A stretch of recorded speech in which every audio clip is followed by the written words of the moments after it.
ബേസിൽ ആദ്യമേ തന്നെ ഇങ്ങനെ അഭിനയിക്കുന്ന ആളാണ്, ഇങ്ങനത്തെ ക്യാരക്ടേഴ്സ് അദ്ദേഹത്തിന് വളരെ ഈസി ആയിട്ട് വഴങ്ങുന്ന ആളാണെന്നൊക്കെ പറയാം. രാജുവും കോമഡി ചെയ്തിട്ടൊക്കെ ഉണ്ട്. അയ്യോ ഇല്ലേ, അത് വലിയ പടമല്ലേ, കൊള്ളാം. തീർച്ചയായിട്ടും ബേസിലെ പണ്ടേ എല്ലാവർക്കും ഇഷ്ടമാണ്. ബേസിൽ ഇത് ചെയ്യുമെന്നൊക്കെ എല്ലാവർക്കും അറിയാം. അപ്പോൾ ബേസിൽ പൃഥ്വി കോമ്പിനേഷൻ എങ്ങനെ ഉണ്ടാകുന്നുള്ളത് എനിക്കും ഒരു ആഗ്രഹം ഉണ്ടായിരുന്നു, പെട്ടെന്ന് കാണണം എന്നൊക്കെ ഉള്ളത്. പക്ഷേ നന്നായിട്ടുണ്ട്. എൻ്റെ മോനും കൊള്ളാം, നല്ല നന്നാണ് കേട്ടോ. ഭയങ്കര അടിപ്പടത്തിനെക്കാട്ടിലും ഇഷ്ടം കുറച്ചൊക്കെ ഇങ്ങനെ ഒരു കഥയും കോമഡിയും, കുറച്ചടി ആയിക്കോട്ടെ, ഒന്നോ രണ്ടോ അടിയൊക്കെ ഇതിൽ കണ്ടതുപോലെയൊക്കെ ആവാം. അതൊക്കെ ഒരു സാഹചര്യത്തിലും ആ ഒരു സിറ്റുവേഷൻ അനുസരിച്ച് അടിയാകാം. നമുക്കൊക്കെ ഇങ്ങനത്തെ കുറേ അളിയന്മാരും ഒക്കെ നല്ല പ്രായത്തിൽ കിട്ടിയിരുന്ന് രക്ഷപ്പെട്ടു പോയേനെ. അല്ല, എനിക്ക് ബേസിൽ അസലായിരിക്കും. എനിക്ക് ബേസിലിനെ ഒന്ന് വിളിക്കണം.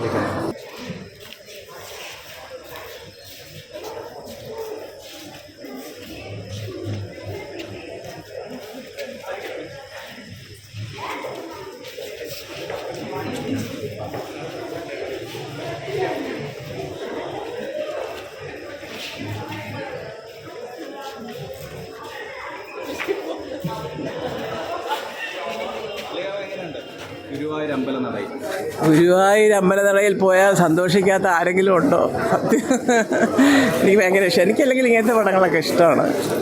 പിന്നെ അവസാനം എനിക്ക് സത്യം പറയണമെങ്കിൽ സെക്കൻഡ് ഹാഫാണ് എനിക്ക്. ഫസ്റ്റ് ഹാഫിലെ പെർഫോമൻസ് കൊണ്ട് നമ്മുടെ ബേസിലും രാജുവും അതിൻ്റെ പെർഫോമൻസാണ് പ്രധാനമായിട്ട്.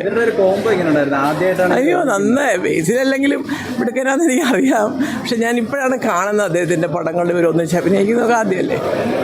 സെക്കൻഡ് ഹാഫാണ് എനിക്ക് കുറച്ചുകൂടി എനിക്ക് ഒരു ഹൃദയത്തിൽ തട്ടിയ ചില സംഭവങ്ങളും സീനുകളും ഒക്കെ.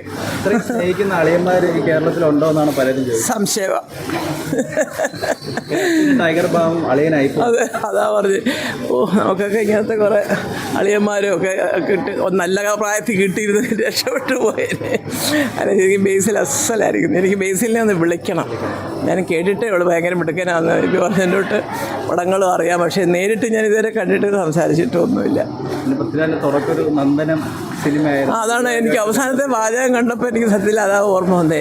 ഞാനേ കണ്ടുള്ളൂ, ഞാൻ മാത്രമേ. പക്ഷെ അത് നന്ദനം കണ്ടപ്പോൾ കരഞ്ഞ ആളാണ് ഞാൻ. ആ വാചകത്തിൻ്റെ അവസാനം നബി അത് പറയുമ്പോൾ അതെല്ലാം മനസ്സിലുണ്ടായിട്ടും ഇപ്പോഴും അതിന് അവസാനം കണ്ടപ്പോൾ എനിക്ക് വലിയ സന്തോഷം, തൃപ്തി. പ്രത്യേകിച്ച് എനിക്ക് സംവിധായകൻ അദ്ദേഹം വിടുമുടക്കലാണെന്ന് എനിക്കറിയാം. അദ്ദേഹത്തിൻ്റെ പടം അത് അറിയാം. OTT. അങ്ങനെ എന്തായാലും നല്ലൊരു പടം കണ്ട ഒരു സന്തോഷം. എനിക്കും വർക്കുണ്ട് ഇവിടെ തിരുവനന്തപുരത്ത്. അങ്ങനെ വന്നതാണ് ഞാനും. അപ്പോൾ ഇന്ന് നേരത്തെ ഉച്ചയ്ക്ക് കഴിഞ്ഞു, പടം കണ്ടു. മക്കളുണ്ട്, രണ്ടുപേരും ഉണ്ട് ഇവിടെ. ഇന്ന് എമ്പുരാൻ്റെ വർക്ക് നടക്കുന്ന വർക്ക്. ഞാൻ പോയി ഒരു ദിവസം സെൻറ്റ് ജോസഫ് സ്കൂളിൽ ഷൂട്ടിംഗ് ഉണ്ടായത്, അന്ന് ഞാൻ പോയിരുന്നു. അയ്യോ ഇല്ലേ, അത് വലിയ പടമല്ലേ, കൊള്ളാം. കാണാനുള്ള പ്രേക്ഷകരോട് എന്താ പറയാനുള്ളത്? അല്ല, തീർച്ചയായിട്ടും ഇതൊക്കെ കാണണം പ്രേക്ഷകർ. ഞാൻ അങ്ങനത്തെ ഒരു അമ്മയാണ്. എനിക്ക് കുട്ടികളെ കൊണ്ടുവന്നൊക്കെ കാണിക്കുകയും ചില കാര്യങ്ങൾ കുട്ടികൾക്ക് മനസ്സിൽ തട്ടുന്ന സംഭവങ്ങളൊക്കെ കാണുമ്പോൾ ഞാൻ വിചാരിക്കും കുഞ്ഞുങ്ങളൊക്കെ കണ്ടിരിക്കണം ഇതൊക്കെ. സ്നേഹബന്ധങ്ങൾ എന്താണ് അല്ലേ, ചെറിയ ഏതെങ്കിലും എന്നുള്ള കഥകൾ കേട്ടിട്ട് അങ്ങോട്ടും ഇങ്ങോട്ടും ഒരു മനസ്സിൽ വെച്ചുകൊണ്ടിരുന്ന് മുഖം വീർപ്പിച്ച് കാണിക്കാതെ കാര്യങ്ങൾ തുറന്ന് സംസാരിച്ച് ഒരു കുടുംബവും നന്നായിട്ട് കൊണ്ടുകൊണ്ട് എല്ലാവരും അറിഞ്ഞിരിക്കേണ്ട കാര്യങ്ങൾ. അത് കുട്ടികളായാലും മുതിർന്നവരായാലും എല്ലാം. നല്ല സിനിമ. ഈ പടത്തിന്റെ പ്രൊമോഷനായി ബന്ധപ്പെട്ട് ഒരുപാട് സ്ഥലങ്ങളിൽ പൃഥ്വിരാജ് ബേസിൽ ഒരുപാട് നോക്കി പറഞ്ഞ് ഫാമിലിക്ക് ഭയങ്കര ഇഷ്ടമെന്നാണ് പറഞ്ഞത്. അല്ല, തീർച്ചയായിട്ടും ബേസിലെ പണ്ടേ എല്ലാവർക്കും ഇഷ്ടമാണ്. ബേസിൽ ഇത് ചെയ്യുമെന്നൊക്കെ എല്ലാവർക്കും അറിയാം. അപ്പോൾ ബേസിൽ പൃഥ്വി കോമ്പിനേഷൻ എങ്ങനെ ഉണ്ടാകുന്നുള്ളത് എനിക്കും ഒരു ആഗ്രഹം ഉണ്ടായിരുന്നു, പെട്ടെന്ന് കാണണം എന്നൊക്കെ ഉള്ളത്. പക്ഷേ നന്നായിട്ടുണ്ട്. എൻ്റെ മോനും കൊള്ളാം, നല്ല നന്നാണ് കേട്ടോ. അയ്യോ അതല്ല, ബേസിൽ ആദ്യമേ തന്നെ ഇങ്ങനെ അഭിനയിക്കുന്ന ആളാണ്, ഇങ്ങനത്തെ ക്യാരക്ടേഴ്സ് അദ്ദേഹത്തിന് വളരെ ഈസി ആയിട്ട് വഴങ്ങുന്ന ആളാണെന്നൊക്കെ പറയാം. രാജുവും കോമഡി ചെയ്തിട്ടൊക്കെ ഉണ്ട്.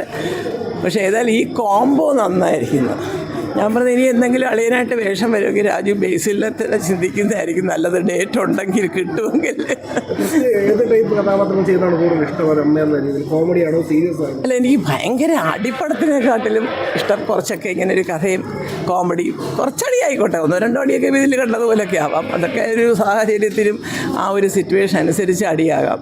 പക്ഷേ അടി മാത്രം ഇങ്ങനെ ആകുമ്പോഴത്തേക്കും എനിക്ക് എന്നെ പോലുള്ള അമ്മമാർക്ക് കഷ്ടമുണ്ട് ചെറുക്കനെ എടുത്തിട്ട് അടിക്കുന്നതെന്നൊക്കെ തോന്നും. അത് നമ്മുടെ പ്രായത്തിൽ പ്രായത്തിൻ്റെ ആവാം. എനിക്ക് ഇങ്ങനത്തെ പടങ്ങളാണ് കുറച്ചുകൂടെ കുറച്ച് തമാശയും കൂടെ ഒക്കെ ഉള്ള പടങ്ങളാണ് ഇഷ്ടം.